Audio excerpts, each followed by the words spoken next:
Hello, thanks for joining. This is the HSMAI Foundation's Insights for Interviews. I'm Fran Brasso. I'm HSMAI Foundation's, and that stands for Hospitality Sales and Marketing Association International, which is why we gave it the acronym HSMAI Foundation. And I'm the president of that foundation. And this is a marketing interview help session, if you will. And what we're really proud to be part of is part of the thinking from someone who I have a lot of respect for, who handles digital marketing from start to finish and has been doing it as a leader in that business for quite some time. And that's Holly Zoba. And Holly Zoba is a vice president of technology resources at Hospitality Digital Marketing. And she's a principal in her own firm called Influencer Sales. And Holly and I have known each other for years, and I have so much respect for her, as well as she served as the former chair of our HSMAI Marketing Advisory Board. So we're going to be talking with Holly today, and we have a world-class interviewer helping us with that conversation. So let me introduce right away and get into it with, please, Dr. Karen Waller. Karen? Thank you, Fran. Welcome, Holly. We are delighted that you've been able to find time this morning to join us. Let's go ahead and jump right in. Tell us a little bit, Holly, about your background, how you got involved in hospitality, and where your career has taken you. Sure. Thanks for having me. I think I took the traditional route into hospitality by studying Soviet politics when I was in college. Doesn't every hospitality student do that? And Absolutely. I worked part-time at a company called Guest Quarters, which was a hotel company, at their call center in college, basically for beer money. And when I graduated, my plan was honestly to be a spy. I was going to go to work for the CIA, and the interview process back then was about a year-long process. And so I needed a job in the meantime, so I called Guest Quarters, assuming they would make me like a vice president of something because, you know, I spoke Russian and had this degree, and they offered me a front desk clerk job, and I took it and was awful at it, by the way. However, a couple months into that, I realized I didn't want to be a spy, and I kind of loved the hotel business. So I ended up staying with that company for about 15 years and worked in reservations, sales, catering sales, which I was also awful at. I was a general manager, but I spent the bulk of my career as the corporate director of sales and marketing for this hotel management company. I then got this partnership with AOL. If you can think back that far, this was pre-Google, and we did a partnership with AOL in my company. And we did this marketing initiative with them. And in about 3 months, we produced $300,000 or $400,000 as a result of this marketing initiative for our 15 hotels. And this little light bulb went off in my head saying, I think this internet could bring some value to the travel industry. So I kind of left the hotel business and went into the digital marketing world a long time ago. And since that time, I've kind of fluctuated back and forth between sales and digital. I had my own web design firm. I spent a good amount of time working for a company that trained people in sales and marketing and service. And a couple of years ago, I finally had to know how it all works. So I went back and got a degree. Now I'm a full stack developer, which means if I want to, I can design both the front and the back end of your web or web application, which I am never going to do, but I could if I wanted to. But it's all sort of enabled me to have a pretty good perspective on digital sales and marketing within the hospitality industry. I connected with Fran a couple years ago because she convinced me to work with the organization to help develop the CHDM, which is the Certified Hotel Digital Marketing certification, which I really enjoyed because it got me involved with this board, this advisory board. And on this advisory, it's the Marketing Advisory Board, it's a lot of the great minds of hospitality in the world of marketing. And what an education that was for me. It was invaluable. I got a lot of insights, and I was able to help produce this certification. And so it's been a varied path to get here, but I can say that I feel like in the hospitality industry, and we all probably have worked somewhere in the hospitality industry in our life, whether we waited tables, which I also did at one point, or, you know, sales and marketing. It's a fascinating industry. I think the people are kind, and I love being involved in this group. That's a terrific story. Thank you, Holly. If you would go ahead and talk a little bit about digital marketing today. I know it's changing very quickly. We're talking about job titles we didn't even have 3-4 years ago, maybe even a year ago.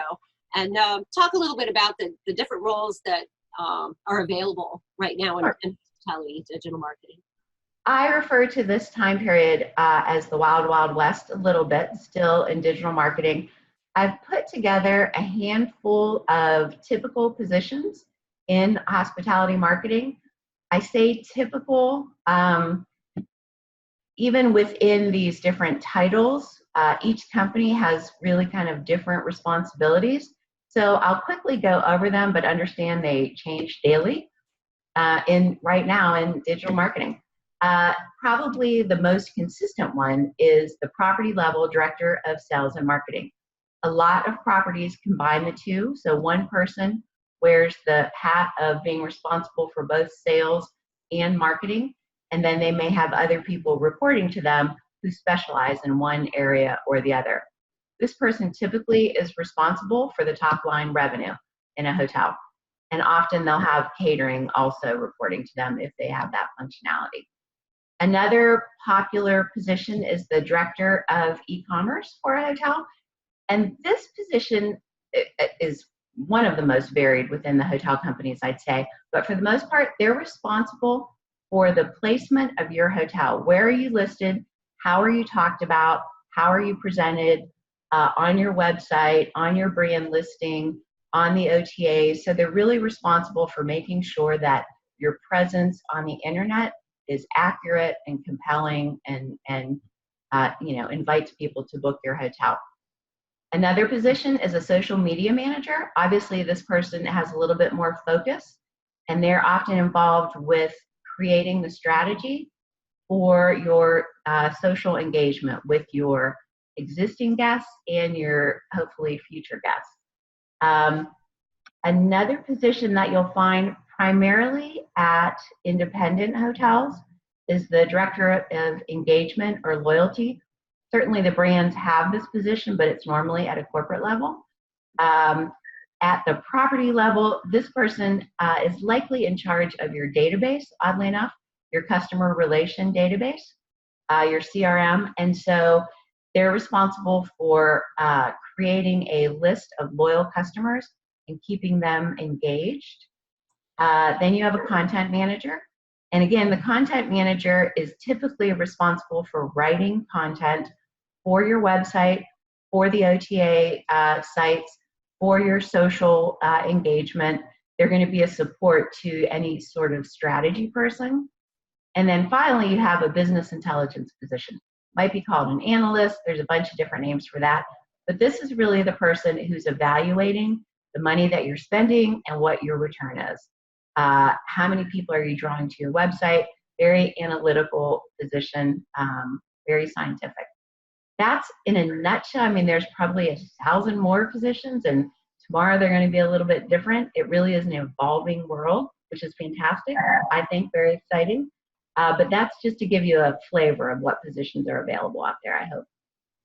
That's terrific. That's quite a wide range of backgrounds and skills that people would need to have to take on any of or each of those positions. Can you talk a little bit more about the fundamental knowledge that someone just coming into the hospitality industry would need to pursue one of these positions? I definitely can. I put some things together, again, very broad strokes. One of the first things I want to point out is there's a big difference when you go to work in marketing for a branded franchise, for example, hotel, versus an independent. The brands have pretty extensive corporate marketing departments. They're pretty savvy, thank goodness, brilliant in many cases. And at the property level, you really are going to learn a lot about how the brands do things, and your job is to represent the brands at your property.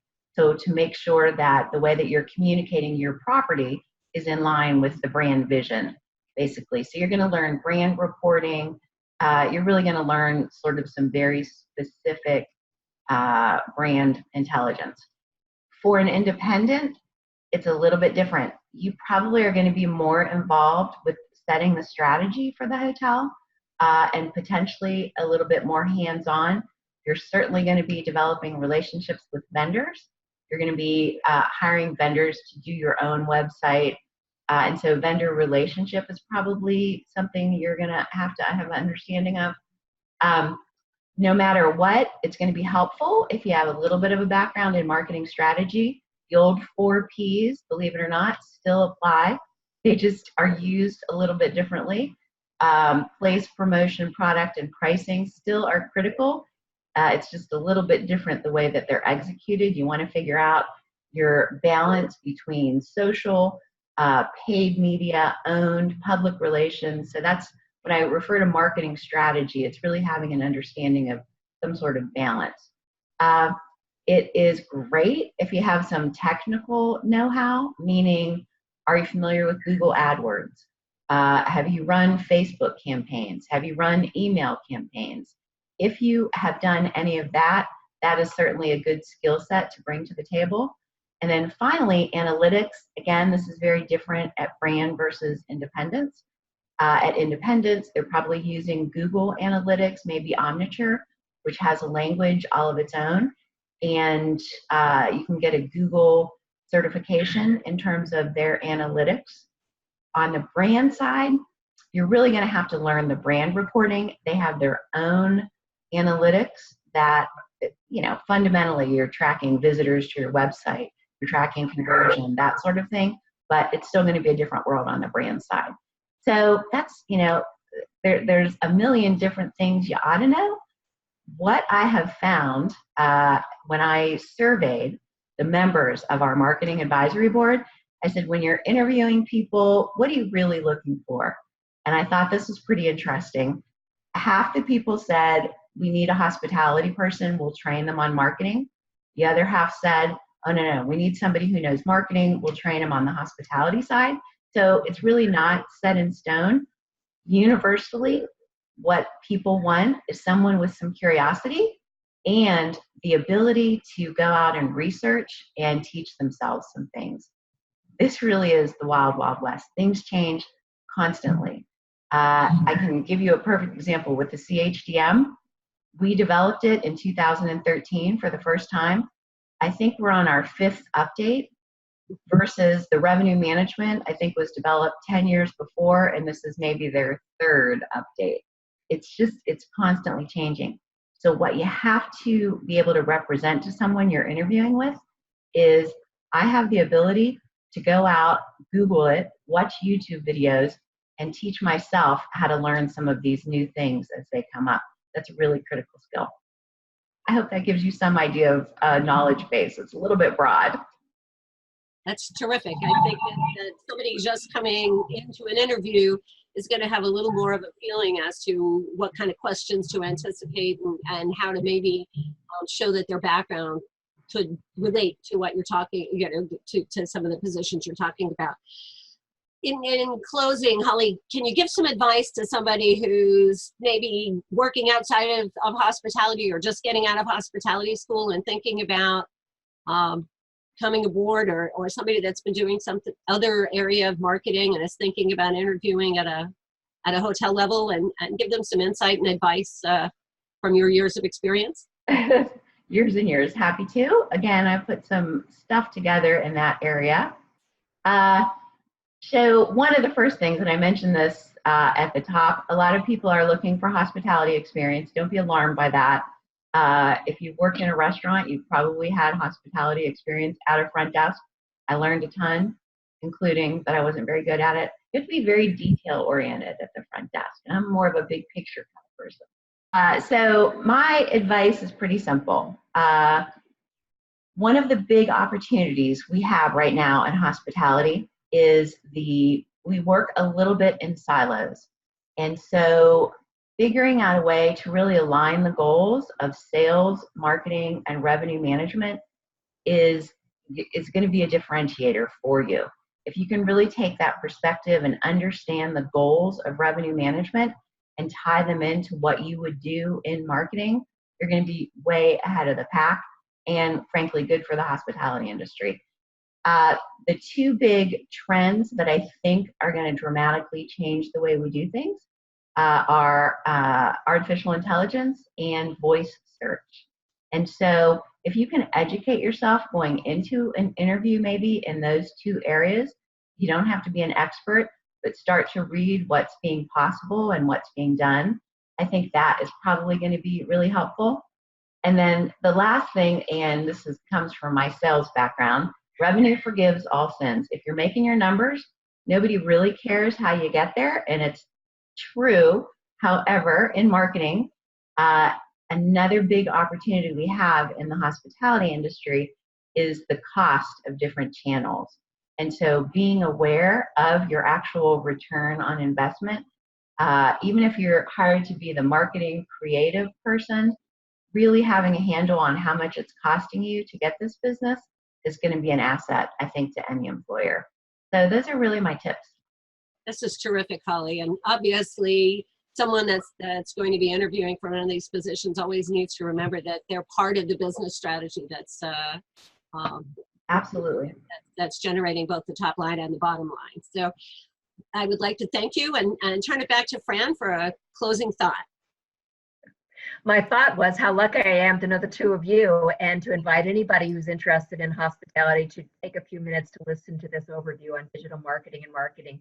It's a really important asset to have when you're going into an interview. So thank you, Holly, very much for your time. Thank you, Karen, for your insights on the interview. And thank you all for joining HSMAI Foundation's opportunities for interviews and insights. Thank you.